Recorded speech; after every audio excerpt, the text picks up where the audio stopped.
भाई और सोनम के भाई का अलग अलग बयान सामने आया। एक बयान जिसमें गोविंद ने कहा कि पिंडदान में साथ हैं, तो राजा के भाई विपिन ने गोविंद पर कई आरोप लगाए। दूसरी तरफ राजा रघुवंशी की बहन की नरबली वाले बयान पर बड़ी राहत उसे मिली। राजा हत्याकांड मामले में राजा का परिवार और गोविंद साथ रहे, उस पूरे मामले को लेकर एक ही विचार थे दोनों के, और अब सुर बदलने लगे हैं।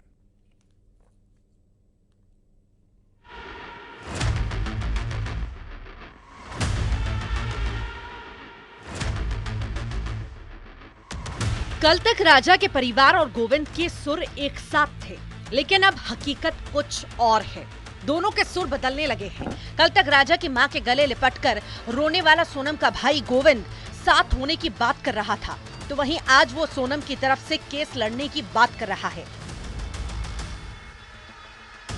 तो वहीं दूसरी तरफ राजा रघुवंशी का परिवार अब सोनम का पिंडदान करना चाहता है, जिसको लेकर सोनम के भाई गोविंद का बड़ा बयान सामने आया। गोविंद ने कहा कि अगर राजा का परिवार सोनम का पिंडदान करना चाहता है तो हम भी पिंडदान में साथ रहेंगे। पिंडदान करना है तो ये कर सकते हैं और इनको पूरा अधिकार है, और हम पिंडदान में भी हम भी साथ में रहना चाहते हैं। गोविंद के बयान के बाद राजा के भाई विपिन रघुवंशी ने कहा कि सोनम का पिंडदान करना होता तो कर चुके होते। विपिन ने सोनम के भाई गोविंद पर भी आरोप लगाए कि गोविंद ने मेरे परिवार के भावना के साथ खेला है, जो भी वादे किए थे बहुत से वादे तोड़ दिए हैं। मारने के बाद में शादी करी है लास्ट से, जो कि पुलिस द्वारा ही मालूम पड़ रहा है अंदर है। तो सोनम और राज जो एक दूसरे से प्यार करते थे और इनका रिश्ता जो 3 साल पुराना है, मगर इनके माता पिता आज भी इसको मानने राजी नहीं है। वो उनका अधिकार है। जिस प्रकार से झूठ बोला उन्होंने था पहले घर पे हमारा आके हमारे साथ में, जैसे कि मम्मी से गले लग के हुआ था उस टाइम पे, वो मतलब एक कुल मिला के इसने जो क्या है उसने सोची समझी शादी करी है। एक तरफ राजा का परिवार अब गोविंद और उसके परिवार पर धोखेबाजी का आरोप लगा रहा है, तो दूसरी तरफ राजा की बहन सृष्टि के नरबली वाले बयान पर असम के क्राइम सेल ने शिकायत दर्ज की थी। सृष्टि ने असम में राजा की नरबली देने का दावा किया था। उसने कहा था कि सोनम टोने टोटके के लिए ही राजा को गुवाहाटी ले गई थी।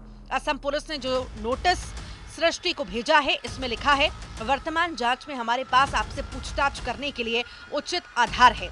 सृष्टि को पक्ष रखने के लिए गुवाहाटी बुलाया गया है। सूत्रों के मुताबिक पुलिस ने जांच के दौरान धार्मिक भावनाओं को आहत करने से जुड़ी धाराओं में केस दर्ज किया था, जिसके बाद सृष्टि अपने पोस्ट पर माफी मांग चुकी है। मेरे भाई ने सोनम रघुवंशी के साथ 7 फेरों के साथ 7 जन्म का वादा किया था, और आज वो 7 दिन नहीं रह पाई उसके साथ। ऐसा क्या किया था मेरे भाई ने जो उसको मार डाला। माफी के बाद सृष्टि पर असम पुलिस ने केस दर्ज नहीं करने का फैसला किया है। इधर राजा की मां उमा से गले लगकर रोने वाला सोनम का भाई गोविंद भी रघुवंशी परिवार के निशाने पर आ चुका है। राजा के भाई विपिन ने उसको धोखेबाज बताकर नार्को टेस्ट कराने की मांग की है। इंदौर से मिथिलेश गुप्ता की रिपोर्ट, न्यूज़ 18।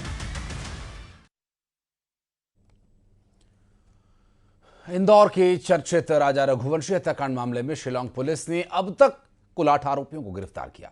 इस मामले में अब नया मोड़ सामने आया, जिसमें राजा रघुवंशी के भाई